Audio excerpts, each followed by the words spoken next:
जय रेशीम जय महाराष्ट्र मित्रांनो. अतिशय कडक उन्हाळा आणि त्यामध्ये तग धरणारा आमचा रेशीम उद्योग आणि ही आहे आपली तुतीची बाग. तुम्हाला जी मागं दिसत आहे अतिशय कमी पाण्यामध्ये, जास्त टेम्परेचर असलं तरी चालतं, कमी पाण्यामध्ये शाश्वतपणे उत्पन्न देणारा रेशीम उद्योग किंवा रेशीम शेती हा व्यवसाय आहे. ठिबकवर ही अतिउत्तम प्रकारे तो येऊ शकतो. असे क्वचितच पिकं आहे की जी उन्हाळ्यामध्ये तग धरू शकतात. पाण्याचा प्रॉब्लेम जरी असेल, थोडाफार प्रॉब्लेम असेल तरी ही पिकं तग धरू शकतात. रेशीम उद्योगाचा एक तुम्हाला फायदा सांगतो मी.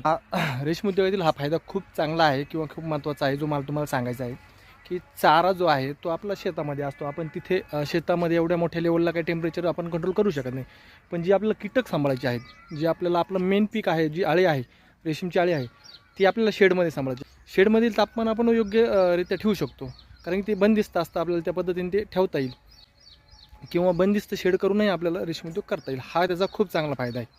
म्हणजे इतर पिकांमध्ये काय होतं की हवामानाचा जो बदल आहे, टेम्परेचर असेल, पावसाळा असेल, गारपीट असेल, तर हा डायरेक्टली पिकांवर होतो. पण इथं तसं नाही आहे.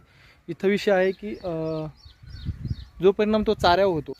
आणि हे पीक असं आहे की हे सर्व सर्वाईव्ह करू शकतं. महाराष्ट्रातील तरुण शेतकऱ्यांना माझं म्हणणं आहे की एकदा तरी रेशीम उद्योगाचा विचार करून बघावा. हे नव्या जमान्याचं नवीन पीक आहे. उन्हाळ्यातही तुम्ही बघू शकता ठिबकने पाणी चालू आहे आणि एकदम कडक उन्हाळा आहे. तुम्हाला माझी सर्व बाग दिसत असेल. आता आम्ही छाटणी केलेली आहे. पुढचं पीकही आम्ही लवकरच घेणार आहोत. माझी काही बाग शिल्लक आहे. मी म्हटल्याप्रमाणे हे पीक आपलं सर्वाईव्ह करत असतं.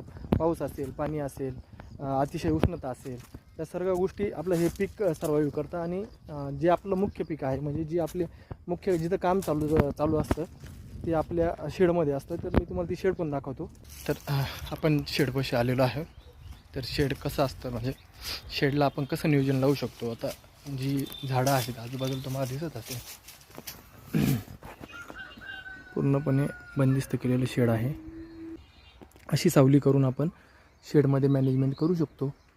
तर मी इथं जे तुम्हाला दिसतं हे बबल पेपर पण त्यासाठी वापरलेला आहे. शेड सांगायचा उद्देश एवढा आहे की आपण पूर्णपणे रेशीम उद्योगामध्ये निसर्गावर अवलंबून राहत नाही. आपण आपल्या पद्धतीने मॅनेजमेंट करू शकतो. हाच यामधला खूप चांगला फायदा आहे इतर पिकांना. धन्यवाद. जय रेशीम जय महाराष्ट्र.